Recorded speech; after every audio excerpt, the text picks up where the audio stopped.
Xin chào tất cả các bạn. Năm 1995, từ những quan sát chi tiết của kính viễn vọng không gian Hubble, người ta ước tính số thiên hà trong vũ trụ vào khoảng 120 đến 125 tỷ.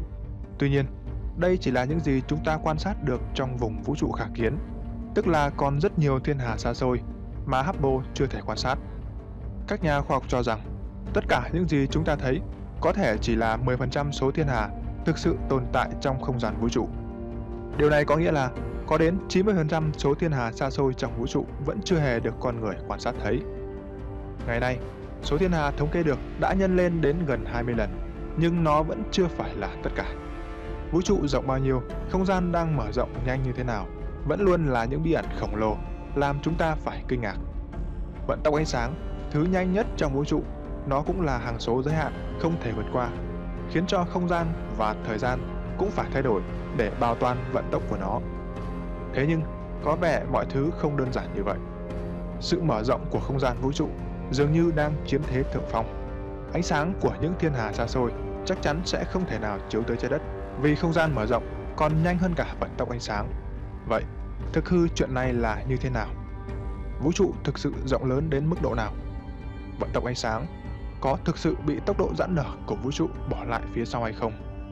Tất cả những nội dung sau đây có thể không thỏa mãn được sự tò mò của mọi người, nhưng chắc chắn nó cũng sẽ giúp chúng ta hình dung rõ nét hơn về câu hỏi vũ trụ thực sự rộng lớn đến mức nào.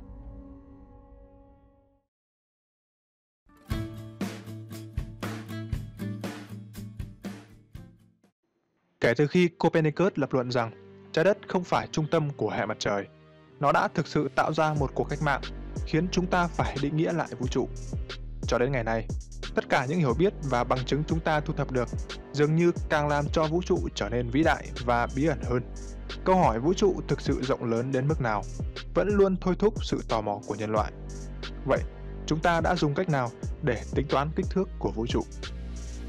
Có một điều không thể chối cãi là phải trải qua đến vài thế kỷ, chúng ta mới thực sự đo được kích thước của vũ trụ. Sự phát triển của khoa học kỹ thuật cũng làm cho các công nghệ đo lường trở nên chính xác và đáng tin cậy hơn. Ngày nay, chúng ta có thể đo khoảng cách giữa các hành tinh bằng cách dội sóng vô tuyến về phía chúng và đo thời gian khi những sóng đó quay trở lại. Phương pháp này cho phép đo một cách chính xác khoảng cách giữa các thiên thể. Tuy nhiên, nó cũng chỉ thích hợp với những hành tinh lân cận chúng ta như sao Kim hay sao Hỏa. Kính viễn vọng Arecibo ở Puerto Rico là một trong những cỗ máy có thể làm được điều này. Thậm chí, nó còn có thể mô tả chính xác hình dạng của một tiểu hành tinh bay ngang qua trái đất bằng cách phân tích tín hiệu radio phản xạ lại. Nếu như phương pháp đo bằng sóng vô tuyến phản xạ chỉ thích hợp khi tính toán khoảng cách giữa các hành tinh hay các vật thể lân cận trái đất, thì phép đo thị sai là cách để tính toán khoảng cách giữa các ngôi sao. Đây là phương pháp quan sát một ngôi sao từ hai điểm khác nhau trên quỹ đạo của trái đất sau mỗi 6 tháng.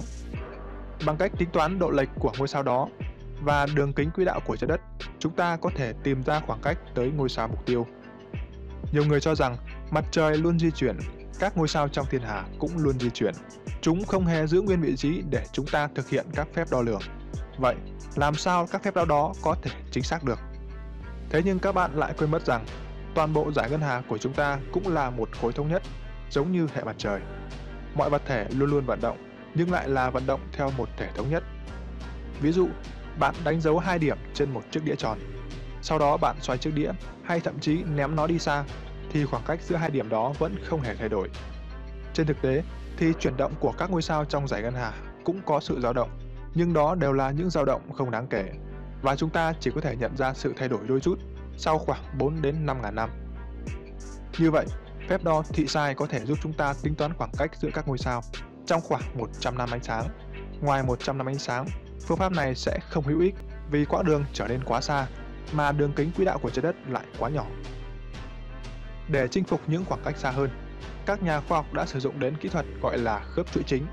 Họ đo lường độ sáng và màu sắc chính xác của một ngôi sao, sau đó tính toán tuổi thọ của ngôi sao đó, rồi so sánh với các ngôi sao trong dãy chính ở gần hơn đã được đo khoảng cách bằng phương pháp thị sai. Từ đó có thể ước tính vị trí của ngôi sao xa hơn. Các ngôi sao trong dãy chính có cùng khối lượng, chúng sẽ có độ sáng như nhau khi ở cùng khoảng cách. Nếu chúng cùng một loại mà khác về khoảng cách, thì chúng ta có thể phân tích cường độ ánh sáng của nó. Các ngôi sao loại này còn được gọi là nến tiêu chuẩn. Năm 1908, một nhà thiên văn học tại Đại học Harvard đã khám phá ra loại sao biến quang độ sáng gọi là Stellar. Bằng cách đo độ sáng của ngôi sao biến quang, chúng ta có thể tính toán được khoảng cách giữa các thiên hà. Ngoài các ngôi sao biến quang, chúng ta cũng có thể đo độ sáng của các vụ nổ siêu tân tinh loại 1A để tính toán khoảng cách với các thiên hà.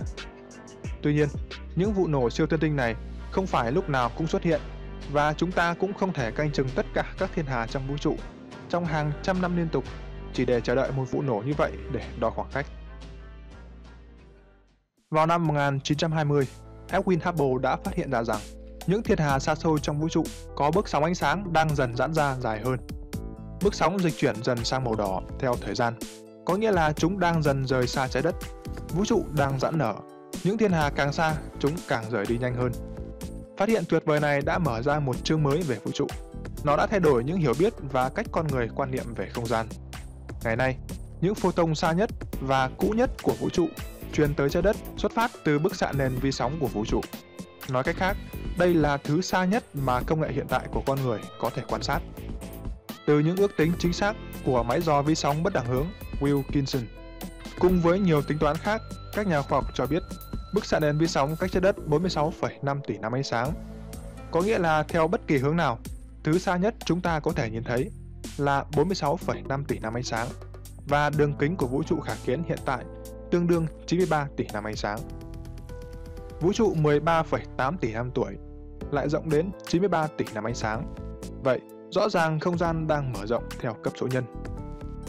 Những tính toán trong vòng 6 năm liên tục từ dữ liệu của kính viễn vọng không gian Hubble, các nhà khoa học cho biết hiện tại vũ trụ đang mở rộng với vận tốc 68 km mỗi giây trên mỗi megaparsec. 1 megaparsec tương đương với 3,26 triệu năm ánh sáng, và khoảng cách càng xa thì vận tốc giãn nở lại càng nhanh. Theo cách tính này, thì hai điểm xa xôi nhất trong vũ trụ đang di chuyển cách xa nhau nhanh gấp 6,5 lần vận tốc ánh sáng. Trong 10 tỷ năm tiếp theo, vũ trụ sẽ rộng gấp đôi hiện tại.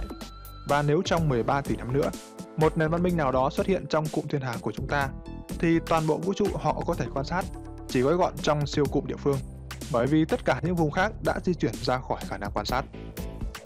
Tuy nhiên, vũ trụ khả kiến hiện tại của chúng ta cũng không khác là mấy. Nói thẳng ra là những gì chúng ta quan sát được hoàn toàn không phải là tất cả vũ trụ. Không có bất kỳ nhà khoa học nào khẳng định trái đất là trung tâm của vũ trụ, và từ trái đất, thứ chúng ta có thể quan sát xa nhất là 46,5 tỷ năm ánh sáng. Giới hạn quan sát của chúng ta bị hạn chế trong vũ trụ khả kiến, và dường như chúng ta chẳng thể quan sát xa hơn được nữa. Theo các nhà thiên văn học nhận định, vũ trụ thực tế có thể lớn gấp 250 lần thể tích vũ trụ khả kiến hiện tại.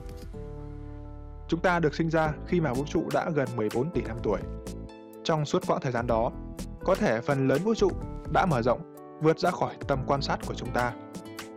Trong tư duy của mỗi người, hình dạng của vũ trụ giống như một quả cầu, bởi vì đó là tất cả những gì chúng ta có thể quan sát ra mọi hướng.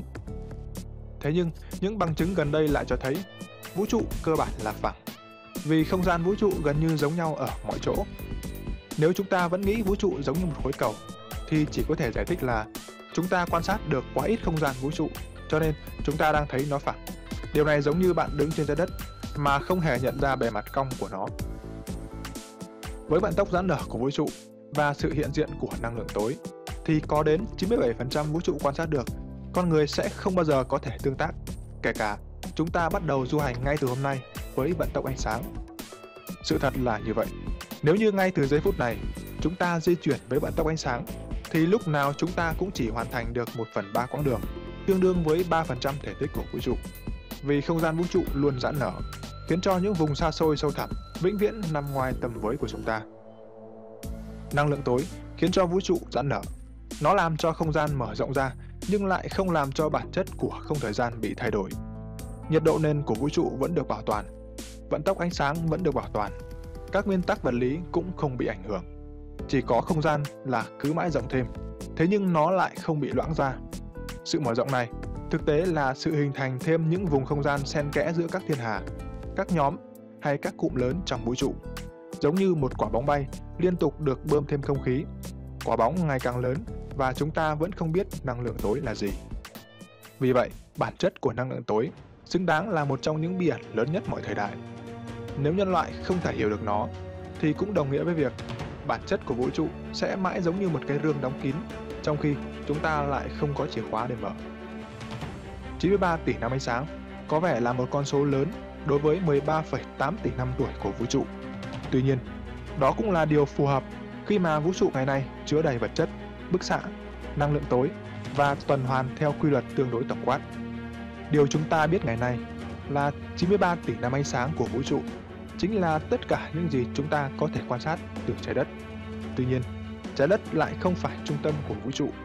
Vì vậy, câu trả lời cho câu hỏi vũ trụ thực chất rộng lớn đến mức nào có thể không còn quá quan trọng, vì đó là khoảng cách, là giới hạn không thể vượt qua, ít nhất là cho tới bây giờ.